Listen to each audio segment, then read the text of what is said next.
Berjumpa lagi dengan Albara. Kita lanjutkan cerita kelahiran kembali Dewa Abadi tanpa nama. Jangan lupa share, like, komen dan subscribe. Kelahiran kembali Dewa Abadi tanpa nama bab 841 hanya senyuman.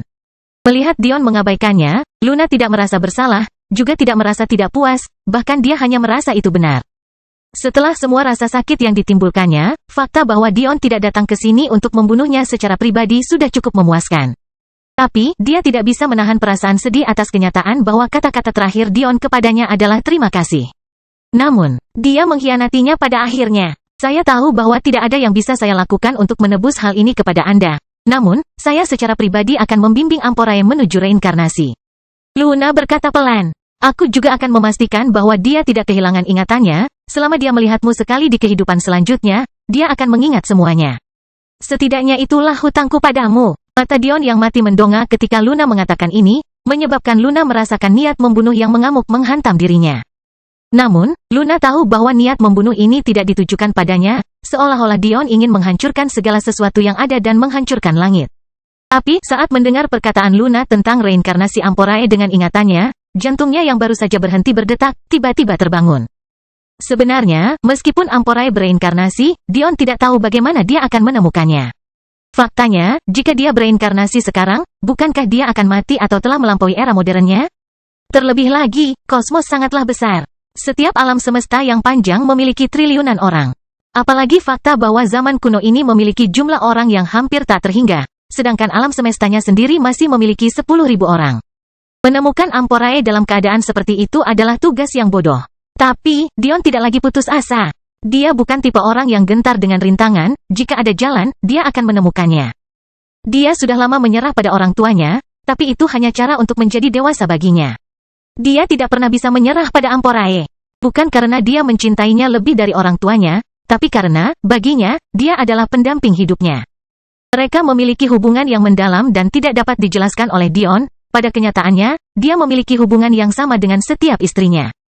Perasaan itu membuatnya mengerti bahwa dia tidak pernah ingin meninggalkan mereka seumur hidup ini. Ketika Dion memberitahu Madeline bahwa dia tidak membutuhkan istri kedua, dia serius.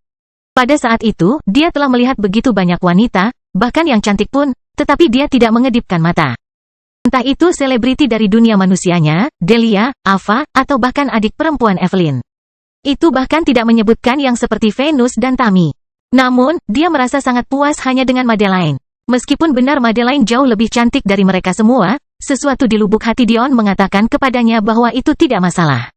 Dia tahu ada hal lain, sesuatu yang tak terbayangkan menghubungkan mereka berdua. Tapi kemudian, Dion bertemu Ri. Dan pada saat itu, rasanya semua perasaan yang dibangkitkan Madeline dalam dirinya telah bangkit dan berkembang kembali dengan cara yang hampir sama untuk seseorang yang sama sekali berbeda. Saat itulah Dion yakin hal itu tidak ada hubungannya dengan kecantikan karena penampilan Ri memang benar-benar normal seperti saat pertama kali bertemu dengannya. Momen bersama Ri itu kemudian dengan susah payah membangkitkan perasaan yang telah lama ia pendam terhadap Clara. Dia tahu bahwa tempat Madeline di hatinya sangat istimewa karena hanya dia yang bisa memaksanya untuk tidak bisa mengubur perasaannya terhadapnya. Namun dia juga membuatnya mustahil untuk menolak semua orang yang dia rasakan memiliki hubungan ini. Wanita keempat yang memberinya hubungan yang sama adalah Amporae. Dia tidak bisa melepaskannya begitu saja. Meskipun seorang anak pada akhirnya harus tumbuh dewasa dan meninggalkan rumah orang tuanya, istri dan suaminya lah yang tidak boleh mereka tinggalkan. Dion, selama dia hidup, tidak akan pernah menyerah untuk menemukan Amporae. Dia akan berdiri di sisinya saat dia memandang rendah dunia dengan jijik. Dia tidak akan membiarkan hal ini terjadi lagi.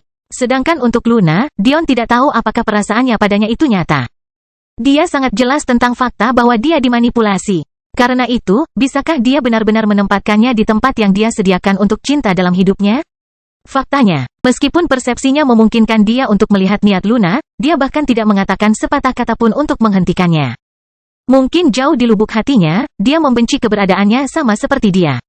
Meskipun Luna bisa merasakan ini, dan itu membuatnya merasakan luka yang tak terlukiskan di lubuk hatinya, dia tidak menyalahkan Dion sedikit pun. Dia merasa lebih baik dengan cara ini. Karena satu-satunya orang yang menginginkannya hidup, ibunya, telah meninggal, tidak perlu tinggal lebih lama lagi. Dia tahu klan malaikat ingin dia mati karena pengkhianatannya. Dia tahu bahwa kakak perempuannya sendiri sangat membencinya. Dan, bahkan suaminya sendiri menolak melihatnya sebagai istrinya lagi. Dia benar-benar eksistensi yang hebat seperti yang dikatakan oleh klan misterius, bukan? Sungguh menggelikan. Luna tersedak tawanya saat aliran air mata tak berujung jatuh dari matanya. Kakinya bergeser ke belakang, menyebabkan serpihan-serpihan kecil kerikil berjatuhan dari tepi tebing, lalu langsung musnah oleh derasnya angin di bawah. Jangan berani, Penatua Conley mengamuk. Dia melesat ke depan, tapi dia lupa tentang sesuatu yang sangat penting, bunga di dadanya. Pada saat itu, pancuran darah jatuh dari dada seorang transenden setengah langkah saat dia jatuh dari langit, mati. Tangan Luna melambai saat aliran sungai yang hanya bisa dilihat oleh matanya muncul di hadapannya. Aliran itu dipenuhi dengan jiwa-jiwa yang tak ada habisnya, melayang melintasi waktu dan menunggu untuk bereinkarnasi. Dia dengan hati-hati menempatkan 3 jiwa di dalamnya, membanjiri mereka dengan karma baik yang tak ada habisnya. Dia melakukan sesuatu yang benar-benar menentang surga tanpa mengedipkan mata satupun, namun alam semesta tidak berani melontarkan keluhan sedikitpun.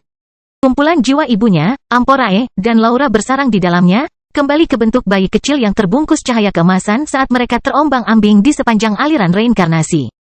Setelah menyelesaikan tugasnya, Luna menyunggingkan senyuman terakhirnya. Selamat tinggal, katanya lembut. Ketika Dion mendengar kata-kata tersebut, dia akhirnya terbangun. Kelahiran kembali Dewa Abadi tanpa nama bab 842/119. Luna, tidak. Namun mendengarnya, Luna hanya tersenyum. Faktanya, dia sangat senang karena Dion memutuskan bahwa dia pada akhirnya cukup peduli pada hidupnya untuk mengesampingkan amarahnya dan memanggilnya, tetapi dia sudah membuat keputusan dan Dion tidak lagi memiliki kekuatan untuk menghentikannya. Dengan pemikiran terakhir itu, Luna terpeleset atas kemauannya sendiri, memejamkan mata saat tubuhnya diselimuti oleh angin kencang. Dalam sekejap, tubuh mungilnya tercabik-cabik, bahkan tidak meninggalkan darah. Saat itu, ayah Dion sedang muncul di cakrawala. Dia sama sekali tidak terluka, tapi auranya kacau. Jelas sekali bahwa dia telah berusaha sekuat tenaga untuk sampai ke sini. Namun, dia sudah terlambat. Meskipun dia bisa melihat Dion, budidaya Dion terlalu lemah untuk memperhatikannya dari jauh, terutama dengan semua budidayanya melemah. Namun jika Dion benar-benar memperhatikannya, dia akan sangat terkejut, karena ayahnya dalam persidangan ini, tampak persis seperti ayahnya di zaman modern tanpa satu perubahan pun. Sayangnya, atau mungkin karena rancangan entitas misterius, Dion tidak akan pernah menyadarinya, setidaknya belum. Ini bukan waktunya baginya untuk memahami hal itu, juga bukan waktunya baginya untuk memahaminya. Satu-satunya kebenaran yang jelas sekarang adalah bahwa keberadaan Dion tidak dapat diduga bahkan oleh kosmos itu sendiri. Dion dipenuhi dengan kesedihan yang tak ada habisnya. Entah itu kematian Amporae, atau kematian Luna, atau bahkan penderitaan klan malaikat, semuanya menimbulkan rasa tertekan di hatinya. Tekadnya untuk menjadi lebih kuat sekali lagi tumbuh ke tingkat yang belum pernah terjadi sebelumnya. Dalam kehidupan ini, dia tidak akan pernah menyerah sampai dia berdiri di puncak segalanya. Menatap mayat Amporae, Dion gemetar saat dia membaringkannya. Sambil membungkuk, dia mencium keningnya yang layu. Tidur nyenyak, katanya lembut, saat kau bangun nanti, aku akan berada di sisimu lagi. Dion hendak menemukan metode untuk menguburnya ketika dia tiba-tiba merasakan tarikan kuat di tubuhnya, tarikan yang baru dia rasakan setelah dia melewati ujian pertama. Melihat ini, Dion hanya bisa memandang dunia terkutuk ini dengan lesu. Bagaimana ini bisa terjadi? Persidangannya belum berakhir setelah Penatua Conley meninggal. Tetapi baru berakhir setelah Luna meninggal? Mungkinkah apapun yang dia lakukan, dia harus kehilangan seorang istri?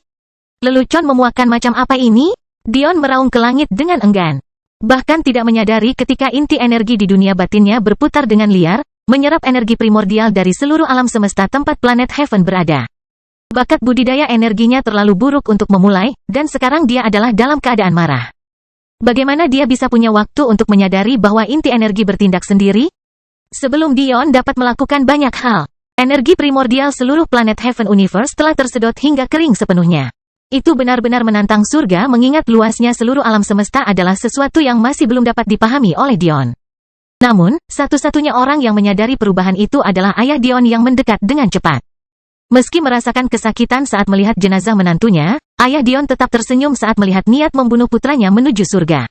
Begitulah seharusnya seorang laki-laki, dia berkata dengan lembut, melihat putranya menghilang dari pandangan. Ini adalah satu-satunya cara agar kamu bisa mengatasi tantangan yang kamu tetapkan untuk dirimu sendiri hari itu. Ketika ayah Dion memikirkan kembali rencana putranya, dia hanya bisa menggelengkan kepalanya. Namun, untuk menghadapi musuh yang datang, hanya rencana gila ini yang bisa berhasil. Hanya orang dengan kaliber seperti itu yang bisa berdiri di atas kosmos itu sendiri, memandang rendah bahkan ke surga sendiri. Dia perlahan terbang ke depan, mengangkat mayat Amporae dan membawanya ke makam leluhur para malaikat. Meskipun planet Heaven bisa meledak kapan saja, makam klan malaikat berada di dimensi lain, sama seperti makam klan Daiyu.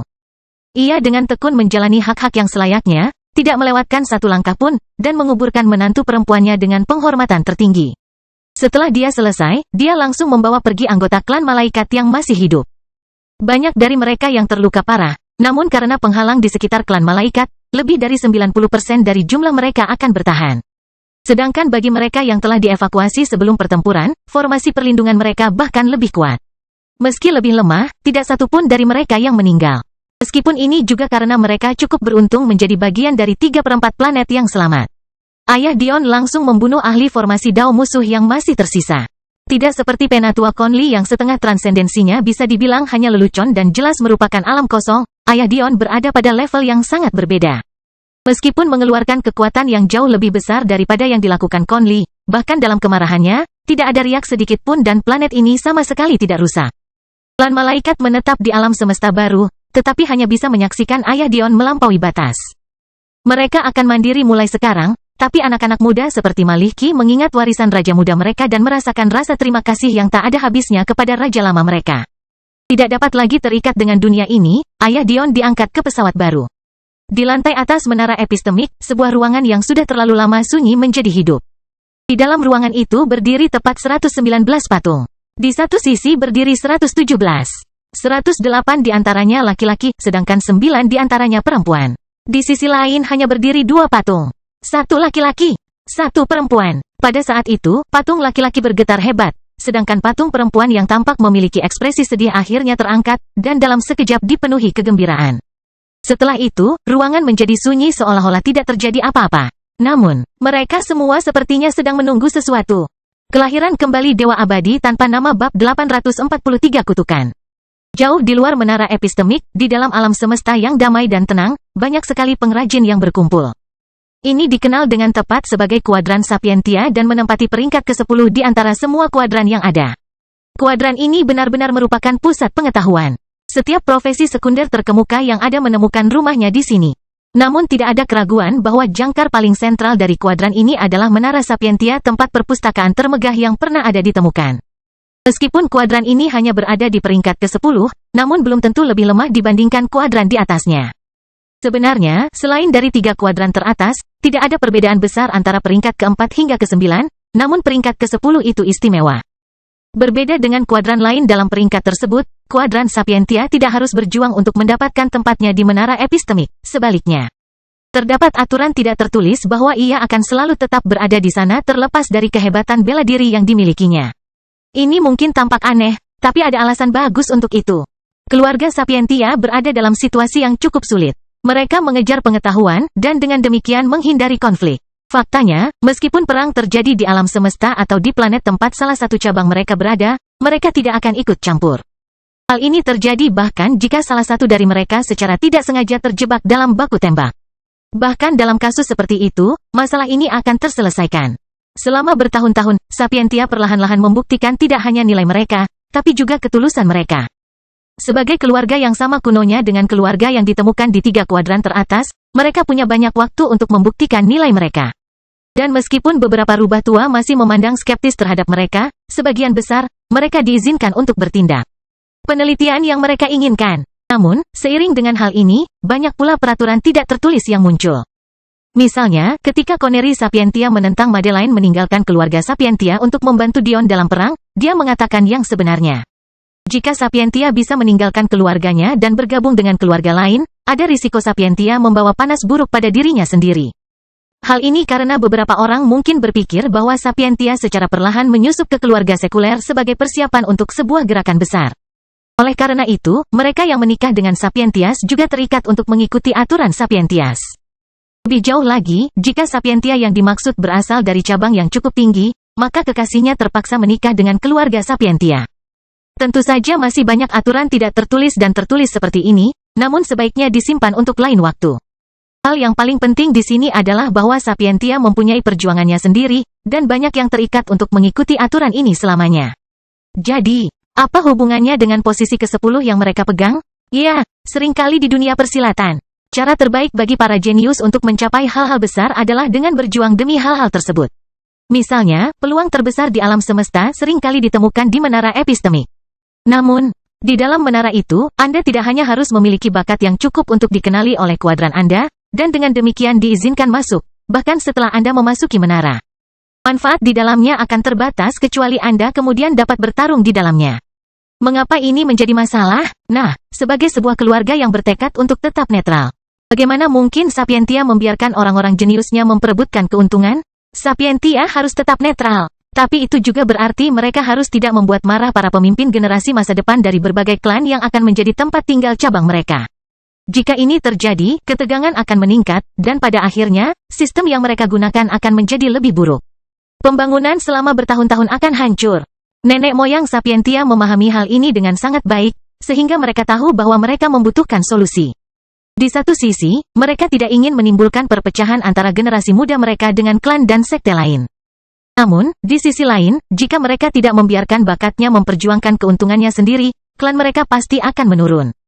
Tidak peduli apa jenis penelitian yang dilakukan seseorang, hanya mungkin untuk mencapai tingkat tertinggi setelah seseorang benar-benar memahami jalan bela diri dan naik ke puncaknya. Bagaimana Anda bisa meneliti teknik budidaya tanpa memahaminya? Bagaimana Anda bisa meneliti senjata tanpa bisa menempa di level tertinggi? Bagaimana Anda bisa menjinakkan binatang terbaik tanpa memiliki kekuatan untuk memaksa mereka menyerah? Dengan demikian, kuadran 99 dan kuadran Sapientia mencapai kesepakatan. Kuadran lainnya akan memungkinkan para pemuda jenius Sapientia untuk bertarung sepuasnya tanpa adanya pembalasan apapun. Namun, dalam semua kompetisi terpenting dan peristiwa menara epistemik yang paling mengharukan, Sapientia akan selalu menerima posisi ke-10, tidak pernah memperebutkan posisi yang lebih tinggi. Tentu saja kami tidak menyebutkan kuadran ini tanpa alasan sama sekali. Seseorang yang sangat dipedulikan Dion kebetulan berada di kuadran ini sekarang, menghitung hari sampai dia kembali padanya. Faktanya, generasi tua di kuadran ini cukup tertarik padanya, tidak dapat memahami bagaimana pikiran seperti itu dapat ditemukan dalam diri seorang wanita muda yang baru berusia 20 tahun ke atas. Namun, apa yang tidak diketahui oleh generasi tua ini adalah bahwa kecantikan duniawi lainnya sama sekali tidak memedulikan pujian mereka. Faktanya, jika Dion tidak ada di alam semesta ini, dia mungkin adalah orang paling sombong yang pernah ada. Di dalam kuadran Sapientia, tidak hanya ada Sapientia saja. Faktanya, masih banyak keluarga lain yang menempatkan diri di kuadran ini untuk fokus pada kerajinannya. Faktanya, banyak dari mereka yang berkumpul pada pertemuan kali ini. Pak Tua Becker, seringai di wajahmu belum memudar selama hampir 1 tahun sekarang. Dasar bejat tua, kamu tidak melakukan sesuatu yang tidak senonoh, kan? Seorang tetua yang mengenakan jubah merah mencaci maki orang lain yang mengenakan jubah perak yang tampak tersenyum tanpa sadar. Orang bernama Pak Tua Becker terbangun dari pikirannya, tapi sepertinya tidak kecewa. Sebaliknya, seringainya semakin lebar. Jika kamu mempunyai murid yang sangat spektakuler seperti muridku, kamu juga akan tersenyum sepanjang waktu. Dan bagi seseorang yang sering mengunjungi Violet's Bloom Pavilion, kamu pasti akan dengan cepat memanggil orang lain, bejat. Tetuanya terpaku merah itu hampir melahap tehnya, menatap tajam ke arah lelaki tua Becker karena kata-katanya tidak terkendali. Tapi, itu hanya membuat Pak Tua Becker lapisan peraknya tertawa lebih keras. Iya, sesepuh lainnya menimpali, mengenakan jubah emas, agar wanita muda cantik bisa bergabung dengan faksimu, surga pasti buta. Penatua memegang perak lainnya, yang duduk di belakang Pak Tua Becker menjawab, jelas tidak senang. Apa artinya itu? Penatua setinggi emas sebenarnya adalah seorang wanita parubaya cantik yang terlihat berusia tidak lebih dari 40 tahun meskipun kenyataannya jauh dari itu. Sebenarnya, jika dia terlihat setua itu berarti dia telah menjalani sebagian besar umurnya saat ini, atau dia akan terlihat tidak lebih tua dari 25 tahun. Namun, karena kecantikannya dan sifat kasar dari tetua berkilau perak, dia pikir maksudnya cukup jelas dan hanya terkikik seperti gadis remaja alih-alih menjawab. Pak Tua Becker mengungkapkan, siapa bilang wanita cantik tidak bisa bergabung dengan faksi master senjata kita? Menurutmu apakah mereka semua ditakdirkan untuk faksi master sihirmu? Jangan konyol. Tetua menghela nafas emas, membayangkan seorang gadis halus yang menghabiskan sepanjang hari di depan tungku membakar menimbulkan penderitaan. Dia pantas mendapatkan yang lebih baik.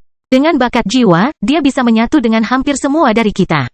Bagaimana caramu mengaturnya, untuk menangkapnya? Meskipun bakat pengendalian energi, dan bukan bakat jiwa diperlukan untuk bergabung dengan faksi master sihir, pernyataan tetua tentang emas itu masih benar.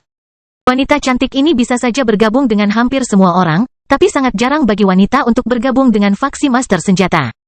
Faktanya, hal itu hampir merupakan suatu keanehan untuk terjadi. Biasanya, wanita yang bergabung dengan jubah perak, atau faksi master senjata, adalah wanita yang terlahir dengan apa yang dianggap oleh tetua berjubah emas sebagai konstitusi terkutuk. Sebenarnya mereka tidak benar-benar dikutuk, mereka hanya memaksa tubuh wanita yang halus itu menjadi raksasa di mana mereka memiliki massa otot yang jauh lebih banyak dari wanita pada umumnya. Namun, bagi tetuanya memegang emas, ini jelas merupakan sejenis kutukan. Kelahiran kembali Dewa Abadi tanpa nama bab 844 suamiku. Mendengar pertanyaan itu, Pak Tua Becker menyukainya, dia datang padaku, mengatakan bahwa dia ingin menjadi pengrajin senjata terhebat yang pernah ada. Bagaimana mungkin aku menolaknya? Seorang tetua memancarkan warna biru. Dasar orang tua yang bodoh. Jangan membohongi kami. Seorang wanita muda dengan jiwa bawaan kelas atas ingin menjadi ahli senjata? Konyol. Pak Tua Becker mengangkat bahu, percaya atau tidak, itu bukan masalahku. Kamu harusnya paham betapa sombongnya dia, kamu pikir dia akan membiarkanku memanipulasi dia dalam mengambil keputusan? Pada akhirnya, dia terdengar hampir getir. Tetua memegang biru itu memasang ekspresi jelek di wajahnya. Dia memang telah melihat sisi sombong dari wanita muda ini. Tidak butuh waktu lama bagi semua orang untuk menyadari bakat wanita muda ini. Faktanya, itu hanya memakan waktu beberapa minggu karena dia terus memecahkan rekor berkali-kali. Dia sudah menjadi master senjata Grandmaster kelas 12, hal ini bertentangan dengan logika bagi seseorang yang begitu muda untuk mencapai level seperti itu. Semua teman-temannya setidaknya berusia beberapa ratus tahun, tetapi usianya belum genap 20 tahun. Jika bukan karena faksi mereka memiliki metode untuk memastikan usia jiwa, mereka akan berasumsi bahwa rubah tua yang tidak tahu malu telah mengambil alih tubuh gadis cantik itu. Mungkin bagian yang paling mengejutkan adalah ketika dia sampai di sini, dia hanyalah seorang ahli senjata tingkat master. Peningkatan seperti itu sama sekali tidak masuk akal. Selain itu, ketika rumor tentang wanita muda ini menyebar, banyak tetua melimpahkan senjata untuk mencoba menjadikannya sebagai murid. Hal ini karena segala sesuatunya berjalan berbeda di Desapientia Kuadran. Setiap faksi dibagi berdasarkan warna jubah. Jubah merah melambangkan ahli formasi, jubah emas melambangkan ahli sihir, jubah biru melambangkan ahli simbol, jubah perak melambangkan ahli senjata, dan seterusnya. Namun, ada jubah khusus yang diperuntukkan bagi para jenius. Para jenius ini memiliki bakat sebagai pengrajin sehingga sayang sekali jika mereka hanya memasukkan diri mereka ke dalam satu disiplin ilmu.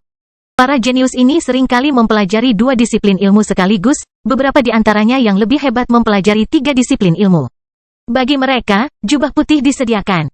Jelas sekali dengan mempertimbangkan tradisi para jenius ini, para tetua sangat ingin agar wanita muda itu bergabung dengan faksi mereka. Namun, mereka tahu bahwa mereka harus cepat karena bahkan jenius terhebat dalam sejarah mereka hanya dapat mempelajari 3 disiplin ilmu sekaligus. Tapi, akhir cerita adalah sesuatu yang tidak dapat dibayangkan oleh siapapun dari mereka.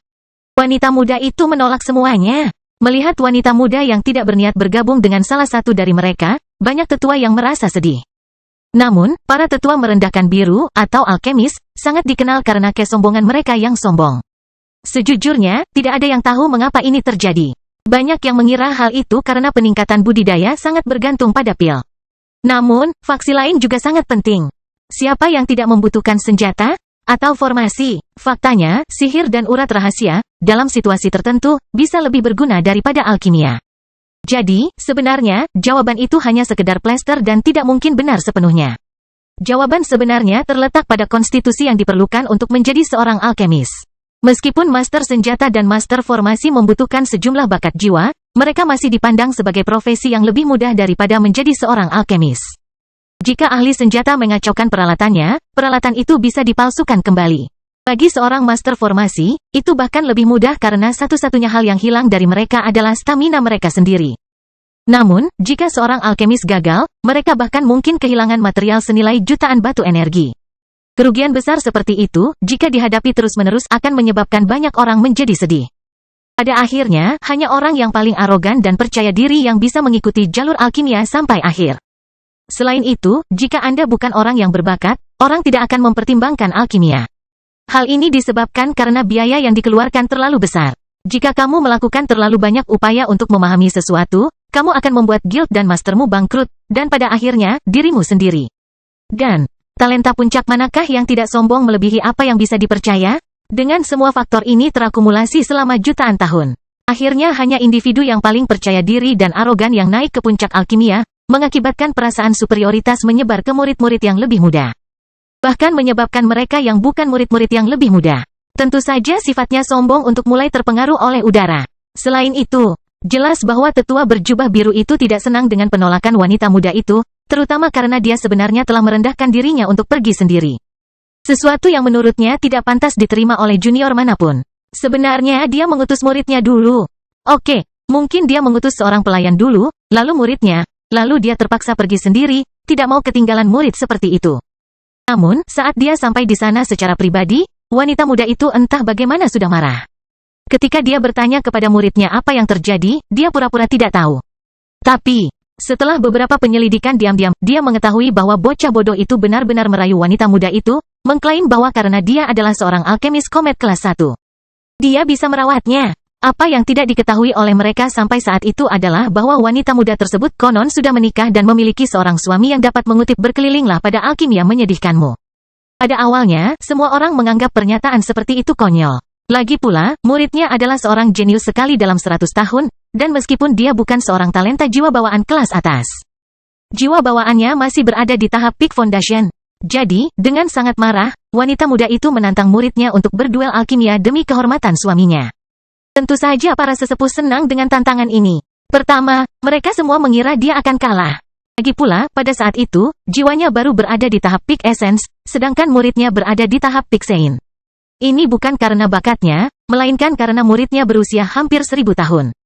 Bagaimanapun juga, mereka mengira ini akan menjadi kemenangan. Kedua, mereka tidak puas karena kejeniusan seperti itu telah menyerahkan dirinya kepada orang lain.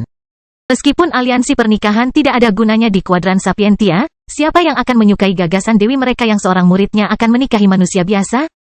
Jadi, mereka ingin memperluas wawasannya, dan menunjukkan padanya apa yang bisa dilakukan oleh seorang jenius sejati. Namun, mereka mengalami kebangkitan yang kasar. Agar adil, mereka berdua ditugaskan untuk membuat pil tingkat master. Ketika muridnya menciptakannya dengan kemurnian 87%, mereka mengira semuanya sudah berakhir. Faktanya, lebih banyak orang tua yang simpatik memintanya untuk berhenti membuat pil karena tidak ada gunanya melanjutkannya. Ini karena tingkat kemurnian seperti itu biasanya hanya mungkin terjadi ketika seseorang telah menjadi alkemis tingkat komet. Mereka yang masih berada di tingkat master atau grandmaster sebagian besar akan dibatasi pada tingkat 60-70%, dan mereka akan menjadi jenius di antara para jenius. Dari apa yang mereka tahu, gadis ini hanya fokus pada penempaan senjata. Fakta bahwa dia tahu alkimia apapun sudah mengesankan, dia tidak perlu terus memaksakan diri untuk mendapatkan suami yang mungkin tidak pantas untuknya. Tapi, mereka semua melupakan satu hal. Dengan betapa sombongnya wanita muda ini, betapa sombong dan mendominasinya dia, bahkan di hadapan mereka sebagai orang yang lebih tua. Bagaimana mungkin suaminya bisa bersikap normal? Pria macam apa yang diperlukan untuk menaklukkan wanita sombong seperti itu? Begitu tangan halus wanita muda itu menamparkan kualinya, dan pilnya keluar. Mereka semua mengira dia telah gagal. Mereka sama sekali tidak bisa mencium aroma apapun dari pil itu, dan hanya bisa menghela nafas dan mencoba menghiburnya. Tapi, saat itulah wanita muda sombong itu memandang mereka seolah-olah mereka bodoh dan semua orang memusatkan perhatian mereka pada pemuda gemetar yang menjadi lawannya. Dia dengan santai melemparkan pil itu padanya dan berjalan kembali ke pavilion senjata, hanya meninggalkan kata-kata ini. Suamiku adalah orang yang mengajariku membuat pil, kamu bahkan tidak berharga. Ketika semua orang mengalihkan perhatian mereka ke pil itu, mereka semua gemetar karena terkejut. Itu sebenarnya adalah pil dengan kemurnian 100%. Kelahiran kembali Dewa Abadi tanpa nama bab 845 hilang. Setelah kejadian itu, tidak ada lagi yang berani mengganggu wanita muda itu tentang pilihan suaminya. Meskipun banyak yang mengira dia mungkin berbohong, bagaimanapun, bagaimana bakat alkimia seperti itu bisa lolos di bawah radar mereka, mereka memilih untuk membiarkannya. Dengan bakat wanita muda itu, mereka tidak punya hak untuk mempertanyakan keputusannya, dan jelas, bahkan jika dia berbohong, romansanya ini tidak mempengaruhi fokusnya pada keahliannya sama sekali. Jadi mereka tidak punya hak untuk mempertanyakannya. Ada hak untuk mengeluh. Konon, banyak yang mengira dia hanya mengada-ada sebagai suaminya. Tidak jarang para remaja putri, apalagi yang secantik dirinya, terus-menerus diganggu oleh para tuan muda yang menganggap dirinya lebih penting daripada surga itu sendiri. Mungkin dia mengira suami khayalannya ini akan mengurangi tekanan yang ada padanya. Namun, setelah hari itu, para pemuda jenius yang ingin membuktikan diri pada kecantikan itu bahkan tidak mendapat kesempatan. Faktanya, dia menghabiskan seluruh waktunya menempa, hampir tidak beristirahat sama sekali. Sampai kemarin, dia menemui majikannya dengan ide yang menyebabkan pertemuan mereka. Pak Tua Becker tertawa terbahak-bahak, memikirkan hari di mana murid tetua berjubah biru itu ditampar begitu keras. Cukup, seorang tetua berjubah hijau berbicara. Saya harap Anda memanggil kami semua ke sini untuk lebih banyak alasan daripada sekadar membual tentang murid Anda. Berbeda dengan para tetua lainnya, tetua ini hampir tidak peduli dengan kejeniusan muda ini. Itu karena dia adalah master vena rahasia. Mengingat kebenaran itu, talenta jiwa yang tinggi tidak berguna baginya. Faktanya, mereka yang memiliki talenta jiwa tinggi biasanya adalah yang paling tidak berbakat di faksinya. Mendengar ini, semua tetua di sekitarnya setuju, dan memandang ke arah Patua Baker yang berjubah perak. Namun, mereka malah menemukannya sedang memandangi tetua yang memimpin mereka semua, mengenakan jubah putih. Dia tampak sangat tampan dan memiliki mata emas yang tajam. Pertemuan para tetua ini adalah pertemuan yang hanya bisa diadakan oleh ketua dari berbagai faksi, dan mereka dibatasi hanya satu kali setiap abad. Agar Patua Baker dapat menggunakan hak istimewanya, orang dapat memahami bahwa hal itu sangat penting baginya.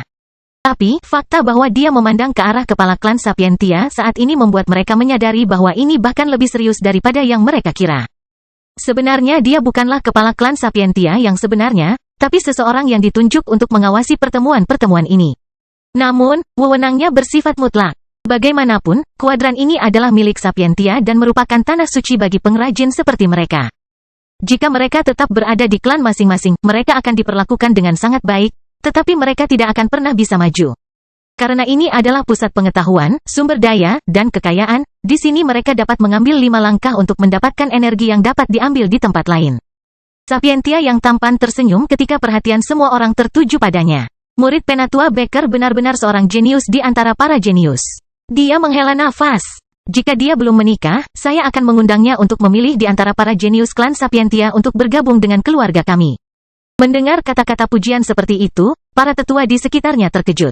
Di mata dunia luar, Sapientia sangat murah hati, terutama jika dibandingkan dengan klan kuno lainnya. Namun, di sini, mereka terlihat sangat berbeda. Mereka adalah penguasa di kuadran ini.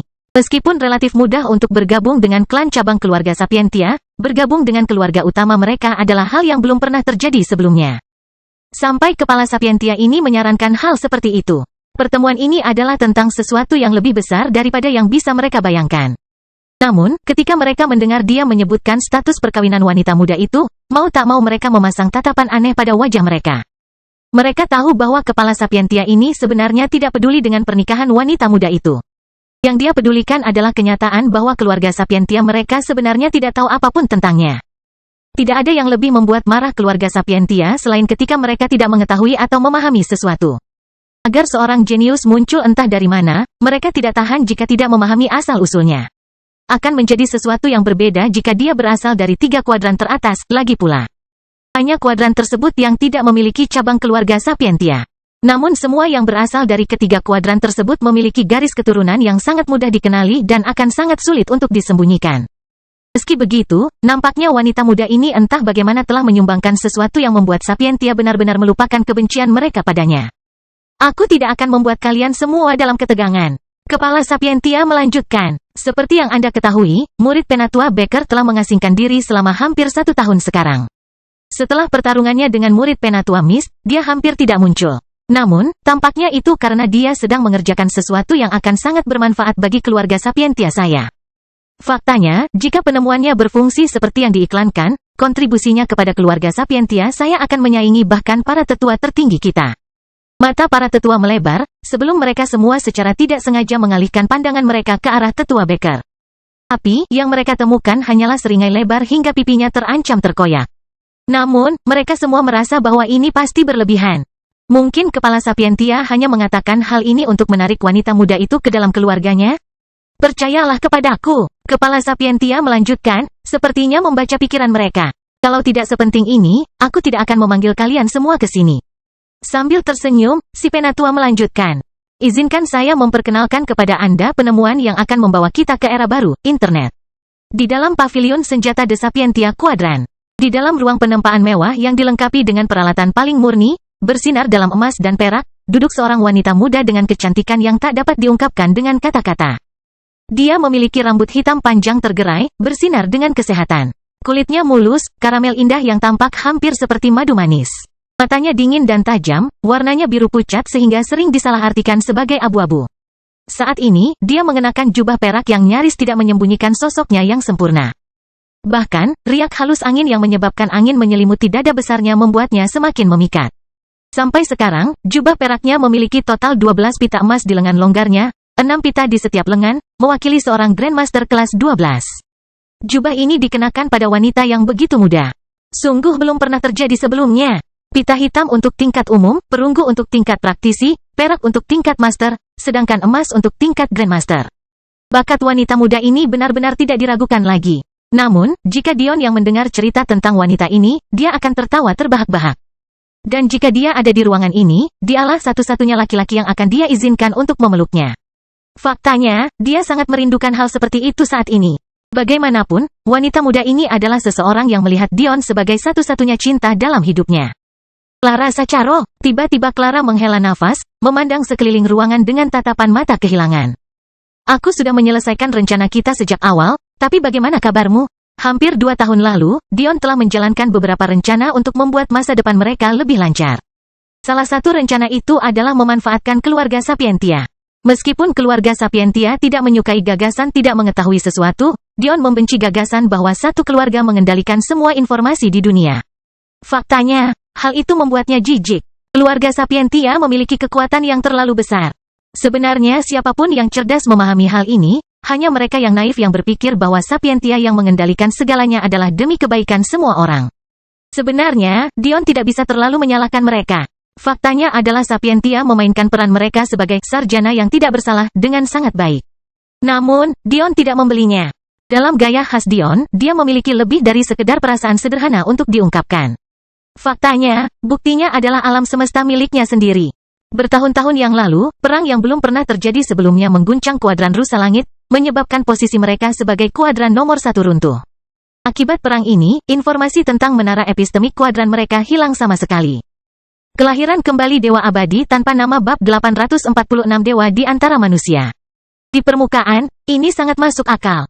Karena semua klan tingkat tinggi di kuadran mereka dirusak, dan klan tingkat bawah tidak memiliki gengsi untuk mengetahui tentang menara epistemik, wajar jika menara itu benar-benar dilupakan.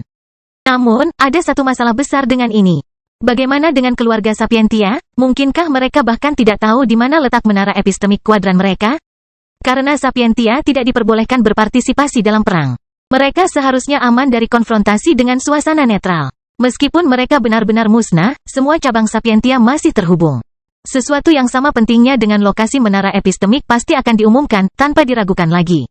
Pada titik ini, orang mungkin bertanya-tanya apakah mungkin Sapientia tidak pernah menjadi bagian kuadran mereka sampai setelah runtuhnya sekte rusa surgawi. Lagi pula, 3 kuadran baik menolak mengizinkan Sapientia masuk, dan secara teknis, sekte rusa surgawi juga merupakan klan kuno setingkat mereka, terutama mengingat mereka dulunya berada di peringkat pertama. Namun demikian, Sapientia pasti memiliki informasi tentang lokasi menara epistemik. Alasannya sederhana, lokasi setiap menara epistemik, tentu saja, adalah lokasi klan utama suatu kuadran. Ini adalah jenis informasi yang pasti diketahui oleh Sapientia. Seolah ingin membuktikan hal ini lebih jauh lagi, meski tidak berada di 3 kuadran teratas. Sapientia mengetahui lokasi klan utama mereka, dan dengan demikian juga mengetahui lokasi menara epistemik mereka. Jadi, pertanyaannya adalah, mengapa Sapientia mengabaikan fakta bahwa mereka mengetahui informasi ini? Oleh karena itu, Dion tidak mempercayai mereka. Sejak dia memasuki perpustakaan Focus Academy dan bertemu Libro, dia mendapat firasat buruk tentang keluarga Sapientia ini. Dan faktanya Koneri Sapientia membuatnya kesal jelas tidak membantu. Tapi, mungkin yang benar-benar meyakinkannya bahwa dia tidak seharusnya mempercayai Sapientia adalah wajah bahwa ketika Madeline mendapatkan benih iman ametis. Ametis mengambil tindakan sendiri untuk menghancurkan kacamata Madeline. Hal itu mungkin tidak berarti banyak, tapi bukan hanya kalung dan cincin spasial Madeline yang benar-benar baik-baik saja. Garis keturunan keluarga Sapientia yang membuat matanya berwarna emas telah membakar seluruhnya, mengubah rambutnya menjadi ungu dan matanya menjadi ungu. Kurasa karena aku sudah selesai di sini, aku punya lebih banyak kebebasan dan bisa mengunjungi mereka. Clara tersenyum. Jika ada orang di pavilion senjata yang melihat ini, mereka pasti mengira mereka sedang bermimpi. Saat Clara sedang tenggelam dalam pikirannya, seorang murid bertubuh mungil tiba-tiba menyerbu masuk. Dia tampak baru berusia sekitar 16 tahun, tetapi kenyataannya dia beberapa dekade lebih tua dari Clara. Clara, magang bertubuh mungil itu bergegas masuk. Dia mengenakan jubah emas, tidak seperti jubah perak Clara, dan memiliki 2 garis emas yang diberi garis hitam untuk membuatnya jelas. Jelas sekali, terlepas dari penampilannya, wanita muda ini sebenarnya adalah seorang ahli sihir yang cukup ajaib, karena usianya baru beberapa dekade, namun sudah menjadi Grandmaster tahap kedua. Clara tersenyum ringan, meskipun lebih dingin dari senyuman sebelumnya, itu masih merupakan sesuatu yang hanya bisa dilihat oleh sedikit orang di sini. Jangan berlarian seperti itu, Mei, atau orang-orang akan salah mengira kamu sebagai gadis kecil. Jika itu terjadi, satu-satunya pria yang akan kamu tarik adalah lolicon mesum. Mei cemberut, tapi karena dia sudah terbiasa dengan mulut kotor Clara, dia segera melupakannya. Melihat Mei meluap-luap meskipun dia berkata begitu, Clara hanya bisa menggelengkan kepalanya. Pada saat itu, dia tidak bisa tidak mengingat Penelope, teman lamanya dari alam fana. Memikirkan hal ini membuat Clara sedih, dan matanya yang dingin semakin dingin. Rasanya sakit setiap kali dia menyadari dia tidak akan pernah mendengar suara Penelope lagi. Ketika Mei melihat ini, dia hanya bisa menghela nafas dalam hati. Dia tahu bahwa Clara menyembunyikan rasa sakit yang mendalam di dalam dirinya, tetapi karena dia tidak mau membicarakannya, Mei tidak mempermasalahkannya. Sebaliknya, dia memutuskan untuk membawa kabar gembira, mungkin itu akan mengalihkan pikiran Clara dari apapun yang dia khawatirkan. Tidak semua dari kita bisa memiliki orang suci sebagai suami seperti kakak Clara. Senyuman tulus tersungging di bibir Clara seiring dengan kilau halus rasa bangga terpancar di mata Clara. Meskipun Mei mungkin bersikap naif, dia sebenarnya cukup cerdas dan memiliki kebijaksanaan selama bertahun-tahun. Karena itu, dia adalah salah satu dari sedikit orang yang yakin bahwa Clara tidak berbohong tentang memiliki suami, karena reaksinya itu tidak bisa dipalsukan sama sekali. Ada terlalu banyak cinta tulus di matanya setiap kali suaminya disebutkan. Yang tidak Clara pahami hanyalah siapa pemuda ini. Mungkin setahun yang lalu, ketika Clara datang ke sini, Mei mungkin mengira dia hanyalah seekor katak di dasar sumur yang tidak tahu seperti apa seorang jenius sejati, tapi setelah berbulan-bulan berlalu. Sekarang Clara sudah melihat terlalu banyak orang jenius. Meski berada dalam pengasingan, Clara memiliki kewajiban untuk menyelesaikan tugas pavilionnya demi mempertahankan statusnya. Karena banyaknya rumor tentang kecantikannya yang tersebar, seringkali para pemuda dari keluarga bergengsi tertentu memintanya untuk membuatkan senjata untuk mereka. Sebenarnya cukup konyol jika dipikir-pikir. Tapi, mereka tetap melakukannya dengan harapan bisa mendapatkan bantuan Clara. Mei sudah tidak bisa menghitung berapa banyak aksi spektakuler yang dilakukan di depan Clara untuk mendapatkan perhatiannya, namun dia tidak pernah menunjukkan ketertarikan sedikitpun. Nyatanya, selama ini rasa cintanya pada suaminya semakin tumbuh. Sungguh membingungkan hingga bulan Mei. Mei sama sekali tidak percaya bahwa pria luar biasa seperti itu bisa tetap tidak dikenal. Jadi pada titik ini, dia hanya berasumsi bahwa suami Clara adalah seorang jenius yang sudah mapan dan mereka belum mengumumkan pernikahan mereka ke publik. Tidak ada penjelasan lain. Clara akhirnya tersadar dari keterkejutannya dan melambaikan tangannya. Apa terjadi sesuatu yang penting? Kenapa kamu begitu bersemangat? Tiba-tiba teringat tujuannya. Mei dengan gembira melompat-lompat, itu terjadi lagi. Jika aku tidak bisa menikahi Demon Sage Dion Sacharo seumur hidupku, aku bersumpah aku akan tetap melajang selamanya. Clara tertawa terbahak-bahak mendengar suaminya dipuji begitu keras oleh orang lain membuatnya merasa bangga. Tapi, dia juga bingung. Baru sehari sejak informasi terakhir tentang Dion diberikan kepadanya pada bulan Mei. Jika Clara mengingatnya dengan benar, percobaan kedua adalah tentang bertahan hidup. Mengetahui kecerdasan Dion, dia berharap setidaknya perlu 1 dekade lagi sebelum dia mendengar apapun, itulah sebabnya dia begitu tertekan tentang segala hal.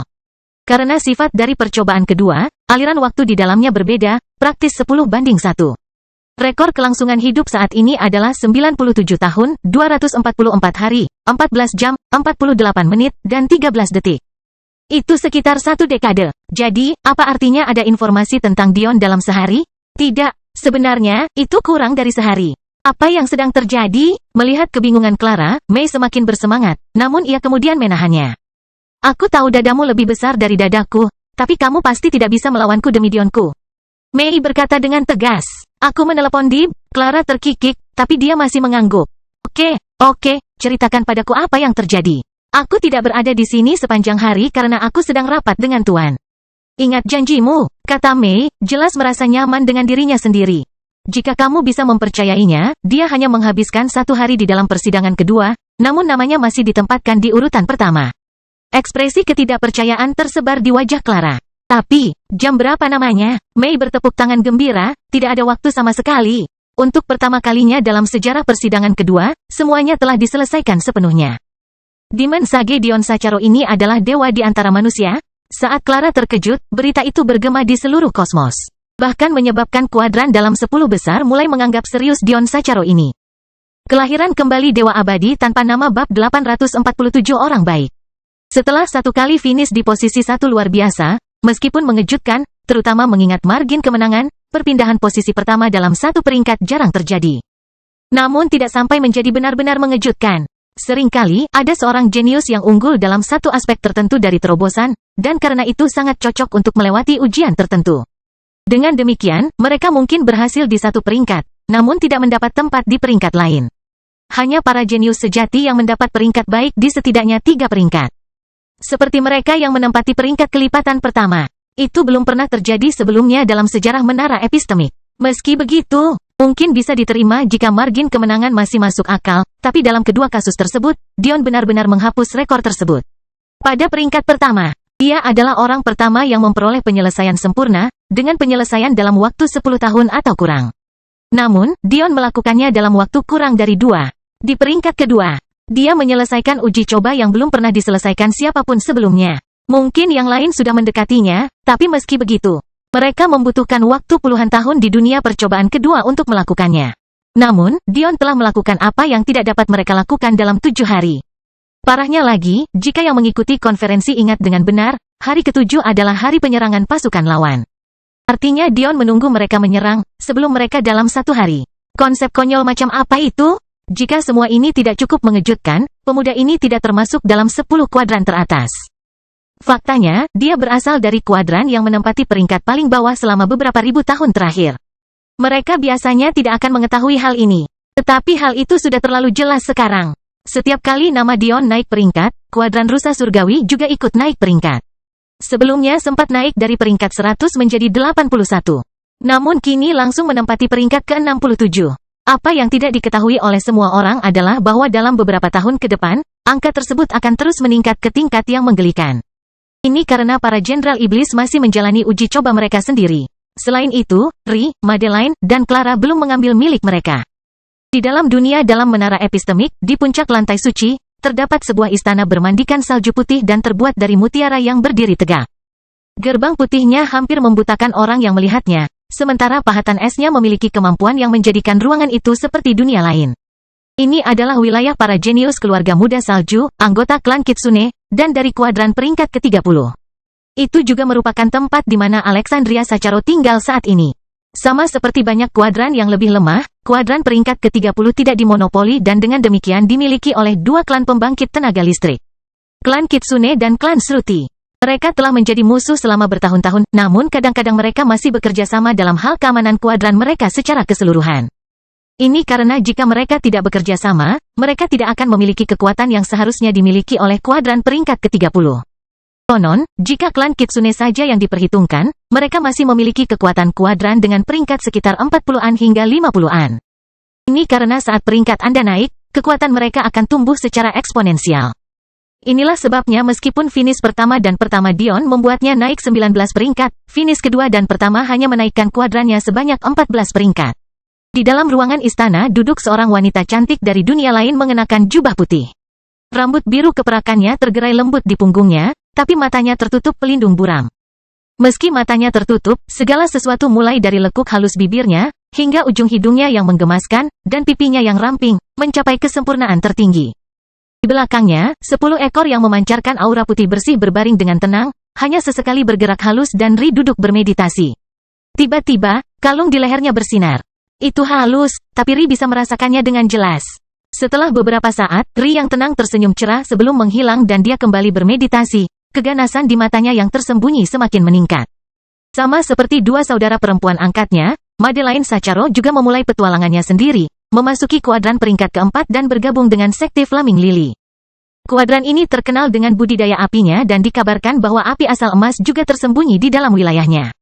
Ini adalah nyala api yang sama yang diharapkan oleh keluarga Aumen di alam semesta Dion suatu hari nanti, tapi itu adalah cerita untuk lain waktu. Karena sifat misi Ri dan Clara, mereka tahu bahwa lebih pintar jika tidak ada yang mengetahui bahwa mereka adalah istri Dion karena itu hanya akan merugikan. Meski sama-sama terang-terangan sudah punya suami, namun mereka tak memberikan informasi lebih lanjut selain itu. Namun tujuan Madeline sedikit berbeda, karena itu sejak awal dia sudah menegaskan bahwa namanya adalah Madeline Sacharo. Seperti yang diharapkan, ini memenuhi sekte Flaming Lily dengan kegembiraan yang luar biasa. Pada awalnya, nama belakang itu tidak terlalu berarti bagi mereka. Namun, setelah kemarin, ketika nama Dion bergema di kuadran, banyak tetua bertemu dengan Madeline untuk mencari tahu apakah mereka ada hubungannya. Ketika mereka mengetahui bahwa Dion sebenarnya adalah suami Madeline, suasana hati mereka melonjak. Ini benar-benar kesempatan bagi sekte Flaming Lily mereka untuk bangkit. Sebenarnya, sekte Flaming Lily adalah satu-satunya sekte perempuan. Jadi, banyak murid terbaik mereka yang masih belum menikah. Namun, ini bukanlah aturan, ini hanya bagaimana sesuatu terjadi. Karena murid-murid sekte Flaming Lily sangat berbakat, tentu saja, mengingat mereka bisa bertahan di kuadran peringkat keempat, seringkali sulit bagi pria untuk membuat mereka terkesan. Ini karena meskipun seorang pria lebih kuat dari Anda, atau bahkan lebih berbakat, bukan berarti mereka dapat memikat hati Anda. Akibatnya, para wanita dari sekte Flaming Lily memiliki kesombongan yang membuat mereka tidak menyukai pria. Namun, tidak semuanya seperti ini. Lucunya, ada perpecahan tajam yang membagi sekte menjadi dua faksi yang sama. Satu pihak menolak untuk menikah, sementara pihak lain mempunyai harem laki-laki yang terbalik. Itu benar-benar perubahan yang lucu. Untungnya, tidak seperti sekte es menjijikkan yang memaksa wanita untuk menutup emosi mereka, sekte berbasis api seperti mereka tidak melakukan hal seperti itu. Membiarkan wanita mereka bebas selama mereka membantu sekte tersebut pada saat mereka membutuhkan. Inilah mengapa Dion memilih sekte ini untuk Madeline setelah melalui banyak sekali informasi yang diberikan oleh guru besarnya. Madeline tidak hanya akan disambut dengan tangan terbuka karena benih iman ametis yang dimilikinya, hubungan mereka juga tidak akan dilarang. Dion melakukan ini karena dia tahu jika ada klan omong kosong lain yang mencoba menghentikannya melihat Madeline-nya. Dia mungkin akan mengamuk sampai-sampai mencabut orang-orang tak bersalah dari klan itu. Selain itu, meskipun merupakan sekte khusus perempuan, anggotanya yang memiliki rekan laki-laki yang kuat sangat baik bagi mereka. Pasalnya, persaingan di kuadran 4 sangat ketat. Faktanya, terdapat 4 sekte Dewa Kaisar di dalam kuadran mereka, yang membagi 100 alam semesta mereka menjadi 25 alam semesta. Di masa perjuangan, sekte Flaming Lily mengandalkan suami kuat dari anggotanya untuk mempertahankan posisinya. Sebenarnya, bukan karena mereka tidak mau menerima laki-laki ke dalam sekte mereka, melainkan karena warisan mereka disesuaikan dengan tubuh perempuan. Jika laki-laki mempraktikkannya, tidak hanya lambat, tetapi juga merusak vitalitas mereka. Setelah memahami semua ini, dan mengetahui bahwa mereka bukan hanya sekelompok pria yang membenci, nimfomaniak, Dion merasa jauh lebih baik mengirimkan cinta pertamanya ke sana. Setidaknya di sana, dia bisa tumbuh lebih kuat dalam damai sambil secara halus menjelaskan rencananya. Namun saat ini, Madeline tidak memikirkan semua itu. Sebaliknya, dia malah berseri-seri ketika para wanita di sekitarnya tak henti-hentinya memuji suaminya. Iya, Madeline, di mana kamu menemukan yang ini? Aku tidak percaya kalian berdua berasal dari kuadran menyedihkan itu. Dia pastinya adalah pria yang aku pertimbangkan untuk bergabung dengan haremnya. Jika malaikat seperti Suster Junior Madeline bisa jatuh cinta padanya, dia pasti pria yang baik. Kelahiran kembali Dewa Abadi tanpa nama bab 848 sekadar. Saat ini, Madeline mengenakan gaun merah panjang yang sangat ketat di sekitar dada, badan, dan pinggangnya, namun hingga ke kaki dan lengan. Gaun itu melebar dengan belati tanpa pamrih yang membuatnya terlihat bertahan seperti gaun penyihir. Ditambah dengan rambut dan mata ungunya, dia memancarkan perasaan seorang wanita yang turun dari langit untuk membawa dunia dengan kecantikannya. Bahkan para wanita dari sekte Flaming Lily mendapati diri mereka tersesat di pantat montok Madeline serta dada dan pinggul yang sangat proporsional. Selain itu, Madeline hanya mendengarkan tanpa menjawab. Dia hanya bisa membayangkan betapa tidak tahu malunya tindakan Dion jika dia ada di sini sekarang. Dia mungkin akan langsung mengambil mereka semua sebagai selir. Memikirkan hal itu, Madeline tidak bisa menahan tawa. Tapi, dia juga khawatir di dalam hati. Dia tahu betapa sulitnya ujian tingkat dewa dengan menanyakannya kepada orang lain. Fakta bahwa Dion menempati posisi pertama tidak berarti dia sedang bersenang-senang. Faktanya, dia mungkin sangat kesakitan saat ini. Mungkin satu-satunya alasan dia belum mengikuti konferensi raja adalah karena dia masih sangat membenci Dion. Tapi, dia tahu dia harus segera menghilangkan rasa takut itu, atau ketika Dion keluar, dia tidak akan berada di sana untuk menyambutnya. Dia akan membenci hal itu lebih dari apa yang dia rasakan sekarang. Mungkin sebaiknya aku menceraikan laki-laki haremku saja. Mereka semua tidak berguna, wanita lain menimpali. Namun, jika haremnya mendengar kata-katanya, mereka mungkin akan menangis sampai mati. Mengingat semua cobaan yang harus mereka lalui untuk bergabung dengan harem murid inti ini.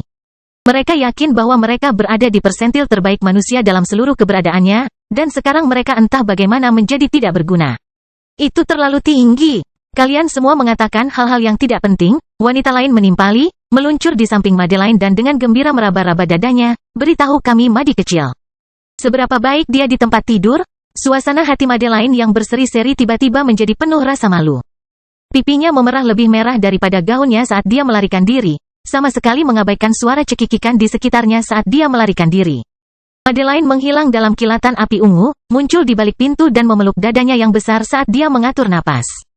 Dia tersenyum ringan sebelum dengan lembut menyentuh kalung di pengingat. Apakah kamu baik-baik saja, Dion? Saya harap begitu, Madeline berbicara dengan lembut pada dirinya sendiri. Tetapi sesuatu dalam dirinya muncul bahwa Dion saat ini lebih menyakitkan daripada yang dia bayangkan. Faktanya, Madeline benar sekali. Setelah Dion menyelesaikan uji coba kedua, dia menyadari bahwa semua kekhawatirannya menjadi kenyataan. Perasaannya terhadap Luna dan Amporae belum hilang sama sekali. Meskipun guru besarnya mencoba berbicara dengannya, Dion tidak mengucapkan sepatah kata pun. Dia bahkan tidak melihat harta karun yang dia peroleh, dia hanya langsung memasuki percobaan ketiga dengan tubuhnya masih terluka seperti di planet Heaven. Biasanya, peserta uji coba akan diberikan waktu istirahat berbulan-bulan, bahkan bertahun-tahun jika mereka mau, di sela-sela uji coba. Namun, ini adalah kedua kalinya Dion mengabaikan ketentuan seperti itu. Masalahnya adalah dengan tubuhnya yang seperti sekarang, bahkan guru besar Dion, yang melihat surga Dion menantang dalam ujian kedua, tidak percaya pada murid agungnya bahkan yang selamat dari ujian ketiga, apalagi melewatinya. Keadaan pikiran Dion benar-benar menempatkannya dalam bahaya kali ini. Dion memasuki dunia merah. Tanahnya berupa campuran pasir tanah liat aneh yang retak, namun juga melunak di bawah kakinya. Langit berwarna valet dan merah marun, berganti dengan awan kelabu yang menakutkan. Tidak ada satupun landmark yang terlihat, entah itu pepohonan, gunung, atau lembah, tidak ada satupun. Itu adalah tanah yang benar-benar datar yang dipenuhi aura pembunuhan yang berat. Udaranya sendiri padat dan sulit untuk dihirup. Udaranya sangat panas dan lembab sehingga manusia akan mempertanyakan apakah udara tersebut mengandung oksigen atau tidak. Tepatnya, panasnya terik. Namun, sepertinya itu bukan jenis yang memberikan keuntungan bagi para ahli kemauan api karena akar dari panas ini bukanlah api sama sekali, melainkan darah dan amarah yang menggantung di udara. Jika seseorang menghubungkan suhu ke dunia ini, setidaknya suhunya akan beberapa ribu derajat. Namun, cara menentukan suhu itulah yang benar-benar membuat dunia ini menjadi menyeramkan. Setiap materi di dunia mempunyai titik didih, termasuk tubuh manusia. Tentu saja, daya tahan manusia terhadap suhu tinggi akan jauh lebih rendah dibandingkan dengan seorang pejuang bela diri. Tapi, dunia ini sengaja mengatur suhunya hingga mencapai titik didih bagi siapapun yang masuk, segera memaksa mereka yang masuk untuk terus-menerus melindungi diri mereka sendiri. Jangan sampai mereka ingin mati dalam kematian yang mengerikan. Namun, Dion sepertinya tidak menyadari kalau kulitnya perih dan melepuh.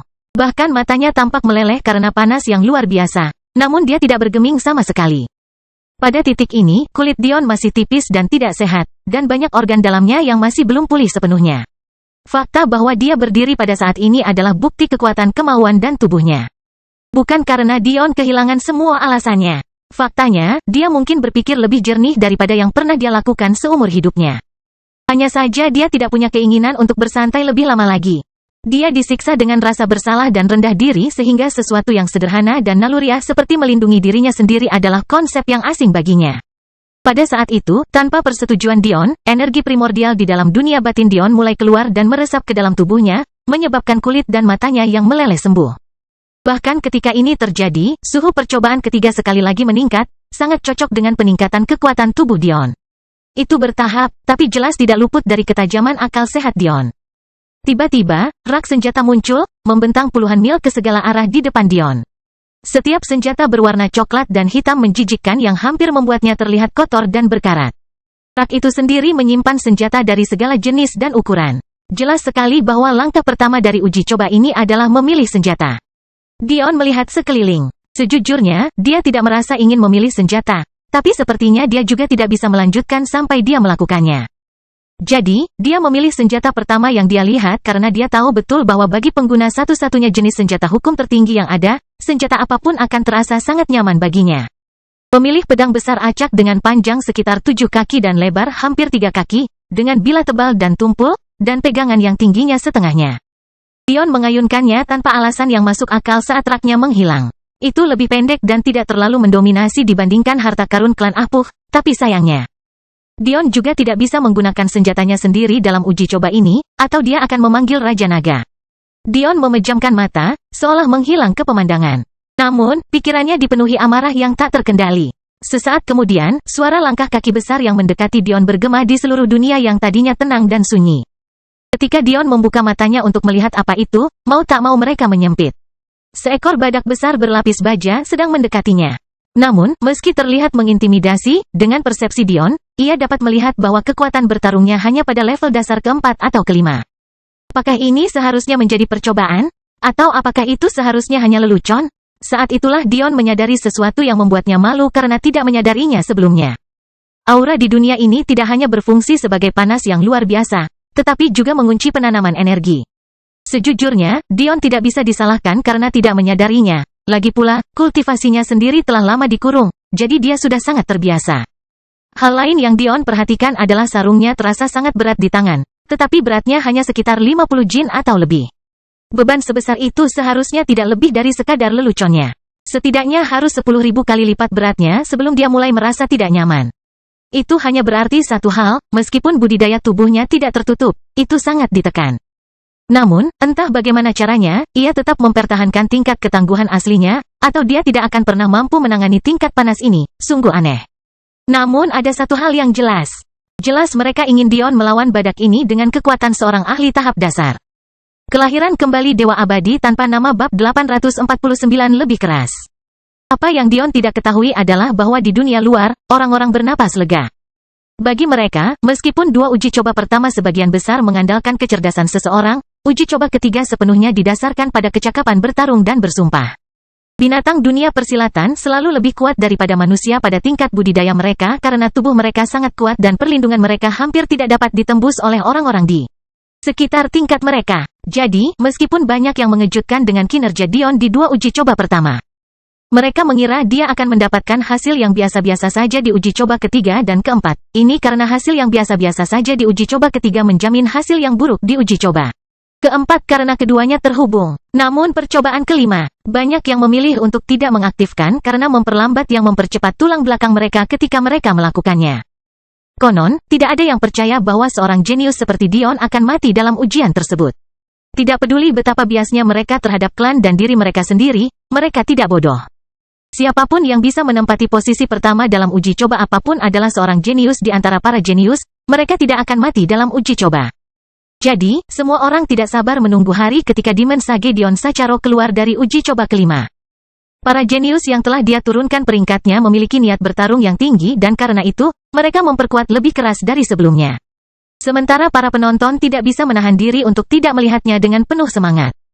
Sudah terlalu lama sejak pesaing baru memasuki permainan kecil ini sehingga mereka tidak bisa menantikan masa depan. Sebenarnya semua orang jenius sudah berusia ratusan tahun, namun semuanya masih suci. Ini bukan kesalahan mereka, melainkan karena mereka telah menghabiskan waktu selama berabad-abad dalam uji coba dan baru keluar baru-baru ini. Meskipun uji coba tersebut memberikan manfaat yang sangat besar, seringkali, para jenius tidak dapat memanfaatkannya sepenuhnya sampai mereka keluar dari uji coba tersebut. Inilah alasannya mengapa para jenius itu tampak tua, padahal kenyataannya, mereka telah membawa kira-kira pada waktu yang sama dengan Dion. Namun masalah yang mereka hadapi saat ini benar-benar meresahkan mereka. Ini karena Dion telah mengambil dua uji coba yang seharusnya memakan waktu paling lama, dan berhasil melewatinya. Banyak yang membutuhkan waktu berabad-abad untuk menyelesaikan uji coba pertama, sementara meskipun waktu dipercepat pada uji coba kedua. Usia jiwa seseorang masih meningkat dengan kecepatan yang sama, artinya mereka yang menghabiskan waktu puluhan tahun pada uji coba kedua, masih berusia puluhan tahun. Ini berarti ada kemungkinan besar Dion akan keluar dari uji coba, pada usia hampir 30 tahun, sementara mereka akan berusia ratusan tahun lebih darinya. Itu benar-benar membuat mereka kesal ketika bersin, membuat mereka berlatih lebih keras lagi. Meski begitu, uji coba ketiga, keempat, dan kelima juga dimaksudkan memakan waktu lama. Namun, tidak seperti uji coba pertama yang mengandalkan Anda untuk menyelesaikannya secepat mungkin, 3 uji coba terakhir tersebut sebenarnya mengandalkan Anda untuk bertahan selama mungkin. Hal ini juga berlaku pada sidang kedua, sampai Dion menghapus anggapan itu. Alasan mengapa para jenius tidak berpikir Dion akan menghabiskan waktu lama dalam uji coba tersebut meskipun imbalannya semakin besar semakin banyak waktu yang Anda habiskan di dalamnya. Adalah alasan yang sama seperti sebelumnya. Bagaimana mungkin satu orang bisa pandai dalam segala hal? Dion memandang badak yang mendekatinya. Sebenarnya ukurannya tidak terlalu besar, panjangnya hanya sekitar 2 hingga 3 meter dan tingginya sekitar 2 meter lagi. Bagian yang mengintimidasi darinya adalah tanduk logam besarnya yang panjangnya setengah meter. Selain itu, ia juga memiliki lembaran logam besar yang melapisi tubuhnya, tapi sepertinya lembaran logam itu tidak memakai armor, melainkan bagian sebenarnya dari binatang itu. Ukuran ini kira-kira normal untuk monster dunia persilatan.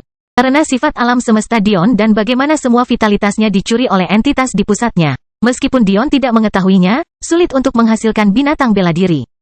Faktanya, satu-satunya binatang bela diri yang Dion pernah dengar adalah rusa yang hidup di Pulau Bulan Sabit Akademi Fokus. Namun meski begitu, dia belum pernah melihatnya. Selain itu, Dion tahu bahwa hutan kerajaan Elfin memiliki banyak binatang bela diri di dalamnya, dan kehadiran mereka sebenarnya merupakan bagian dari uji coba Akademi Fokus. Tetapi dia cukup beruntung karena tidak pernah bertemu dengan mereka. Yah, secara teknis dia melakukannya ketika dia menyelamatkan adik perempuannya Lila dari sampah keluarga Grimble. Karena pada saat itu si bodoh berambut merah sedang menunggangi harimau bergigi kristal, tapi dia telah menakuti mereka dengan cukup mudah. Meski begitu, satu-satunya alasan mengapa harimau bergigi kristal begitu mudah terintimidasi adalah karena ia telah menjadi hewan peliharaan, sehingga kehilangan banyak kemampuan bertarung dan keunggulannya. Badak sebelum Dion ini, jelas berbeda. Itu memancarkan niat membunuh, pada kenyataannya, langkahnya jelas dimaksudkan untuk mengintimidasi Dion. Saat ini, Dion sudah lelah menunggu badak ini mendekat. Jaraknya masih ratusan meter, namun bersikeras untuk menginjak pelan-pelan seolah yakin Dion terlalu takut untuk bergerak. Dion melesat ke depan, muncul di hadapan badak metalik dan mengayunkan pedang besarnya yang berkarat ke arah tanduknya yang bersinar tanpa syarat. Dion tidak peduli mencari titik lemahnya, dia hanya ingin menghancurkan badak di depannya. Kehadirannya meletus, menyebabkan badak yang tadinya marah itu terjatuh ke tanah, menggigil ketakutan. Gerakan yang tiba-tiba tersebut menyebabkan Dion meleset dari target awalnya, namun dia terlihat tidak peduli. Pedangnya dengan keras menghantam dahi badak yang menggigil, menyebabkan penyok besar muncul di pelat logam yang melindungi dahinya. Untuk sesaat, tidak ada darah sama sekali kecuali erupsi kulit di lengan Dion akibat aktivitas berlebihan saat terluka. Namun kemudian, dahi badak tersebut mulai mengeluarkan cairan berwarna ungu yang menjijikkan. Pada titik ini, alasannya sudah jelas. Penyok pada pelat logam tersebut begitu kuat hingga tengkorak badak tersebut hancur total. Dion mencabut pedang besarnya, memegang gagangnya yang panjang sambil meletakkannya di bahunya. Tapi, saat itulah sesuatu yang tidak terduga terjadi. Badak itu tiba-tiba berubah menjadi titik-titik cahaya, mengerumuni pedang besarnya. Setelah beberapa saat, lampunya menghilang, dan seolah-olah tidak terjadi apa-apa, namun persepsi Dion tajam. Dia memperhatikan bahwa berat senjatanya bertambah sepersekian jin, dan karatnya tampak berkurang sekarang. Selain itu, dia merasa bisa menggunakan kekuatannya lebih banyak sekarang. Dion telah memasuki persidangannya dengan buta total, tidak mengetahui apapun tentangnya. Dia mungkin bisa bertanya kepada guru besarnya tentang hal itu, tapi dia ingin memberikan tekanan paling besar pada dirinya sendiri, jadi dia merasa lebih baik tidak mengetahui apapun. Jadi, rangkaian ini sebenarnya cukup mengejutkannya. Dalam ingatan tuannya, ada sedikit informasi tentang senjata pencuri kehidupan yang bisa tumbuh lebih kuat saat mereka mengalahkan musuh. Dan bahkan berbagi sebagian dari kekuatan itu dengan pemiliknya untuk meningkatkan penggunanya. Tapi senjata ini sangat langka. Pertama, material yang mampu mencuri kehidupan sangatlah langka bahkan sampai-sampai inti energi pun tidak memproduksinya. Jika sesuatu pada tingkat inti energi tidak dapat memproduksinya, dapat dibayangkan betapa konyolnya bahan tersebut. Kedua, ini berlaku bahkan untuk material life stealing dengan peringkat terendah. Tapi, yang lebih mengejutkan lagi adalah fakta bahwa percobaan ketiga ini telah menghasilkan senjata dengan kemampuan ini. Dan, jika Dion benar, setiap senjata sepanjang 10 mil itu mampu memiliki kemampuan ini. Untuk pertama kalinya, Dion mulai bertanya-tanya seperti apa harta karun menara epistemik ini. Seharusnya itu adalah ciptaan guru besarnya, dan jelas sekali terdapat warisannya di dalamnya, tapi dari semua yang dia ketahui dan pahami.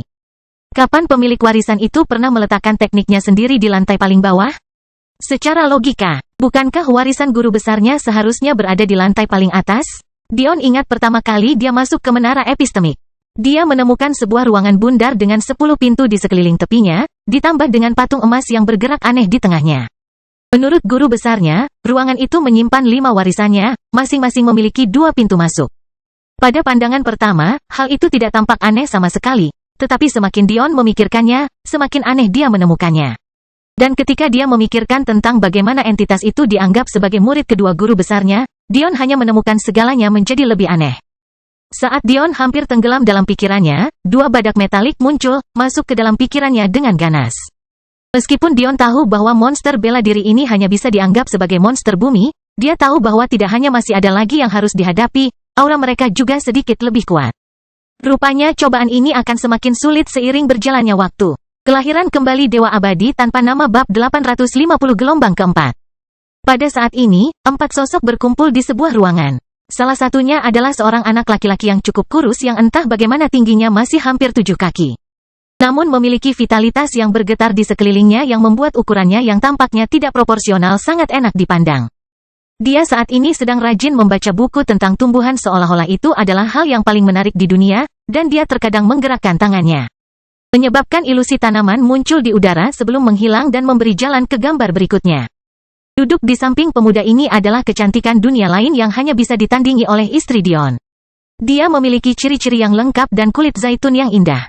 Dan meskipun matanya saat ini terpejam dalam meditasi, siapapun yang melihatnya terbuka akan merasa seolah-olah mereka diangkat ke alam surgawi yang baru.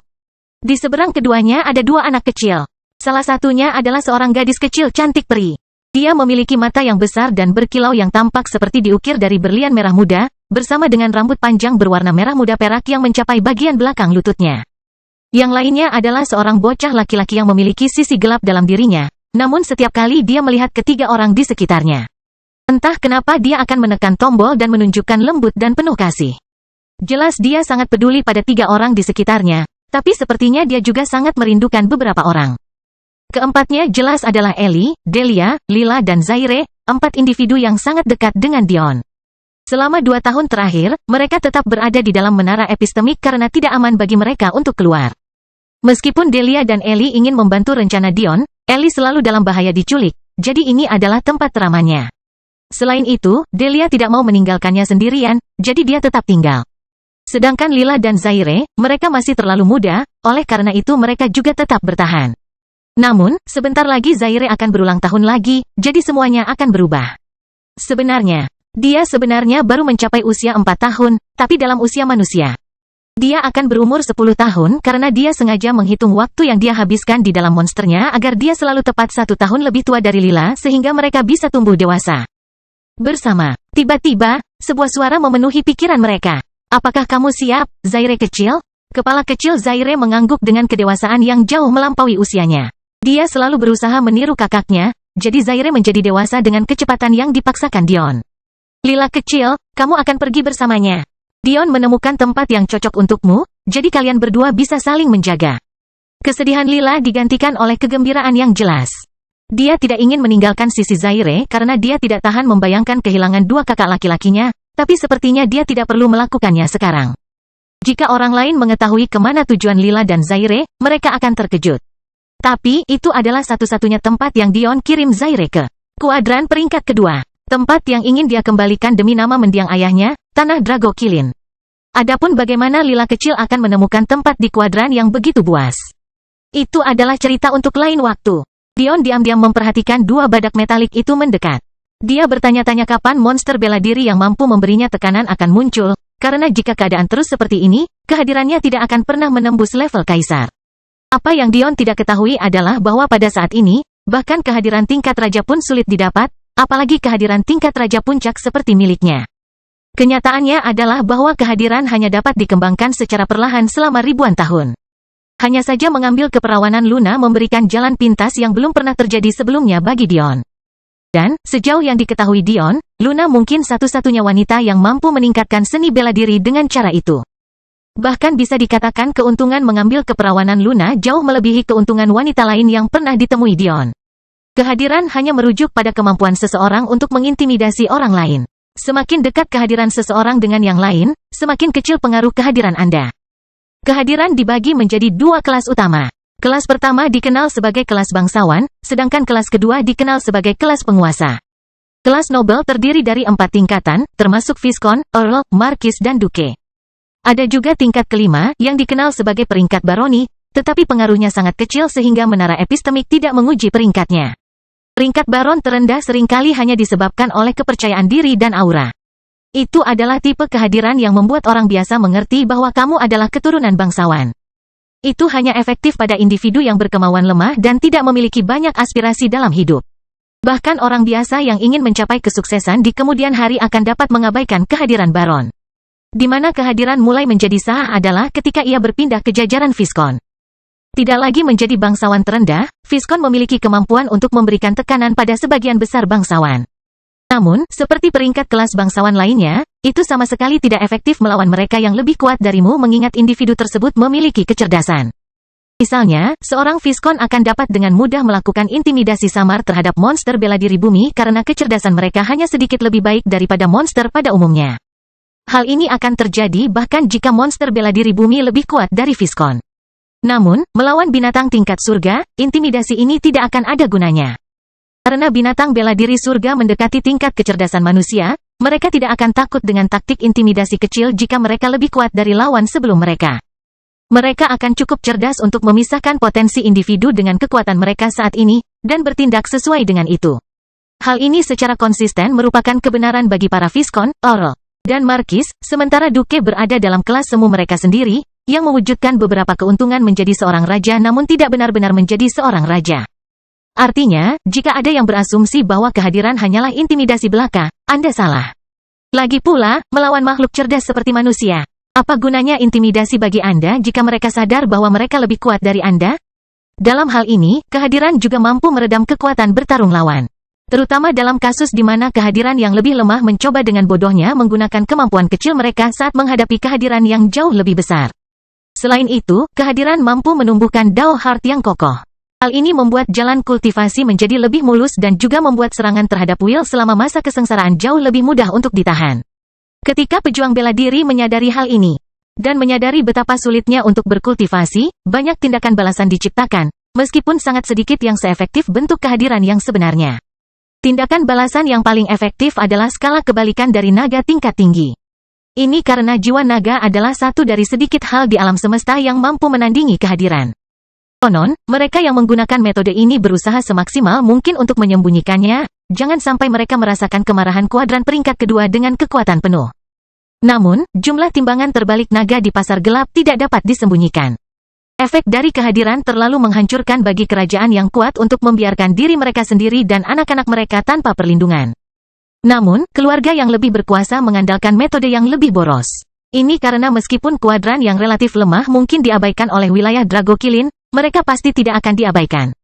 Jadi, demi harga diri dan keselamatan mereka, mereka hanya bisa menggunakan cara lain. Salah satu metode tersebut adalah batu petir yang bermandikan petir kesusahan surgawi. Satu-satunya entitas yang kehadirannya tidak berpengaruh adalah surga itu sendiri. Dengan demikian, material seperti batu petir dengan kualitas tertinggi, yang mampu menahan sepotong petir kesengsaraan, sudah cukup untuk menembus semua kehadiran dan bahkan memberikan serangan balik yang keras. Namun, metode ini biasanya hanya diperuntukkan bagi wakil dari 20 kuadran teratas. Ini karena harga metode seperti itu benar-benar mahal. Bahkan Dion, dengan seluruh kekayaannya, akan tersingkir hanya dengan membeli satu batu seperti itu. Dan itu adalah Dion yang memegang semua sisa kekayaan kedua Kekaisaran Elfin dan Kekaisaran Daiyu. Sejujurnya, Daiyu hanyalah klan kecil di negeri Dragokilin mengingat mereka hanya memiliki jiwa naga perunggu saat lahir. Dan Kekaisaran Elfin harus memberikan sebagian besar kekayaan mereka kepada Ragnar dengan ketidakseimbangan perjalanan yang aman ke Dion. Alam semesta, namun kekayaannya masih sangat besar. Pedang berat Dion yang besar jatuh 8 kali lagi, melenyapkan gelombang keempat badak dalam sekejap sekali lagi dan menerima gerakan cahaya yang terbang ke arahnya. Cerita bersambung. Jangan lupa share, like, komen dan subscribe, agar tidak ketinggalan cerita selanjutnya.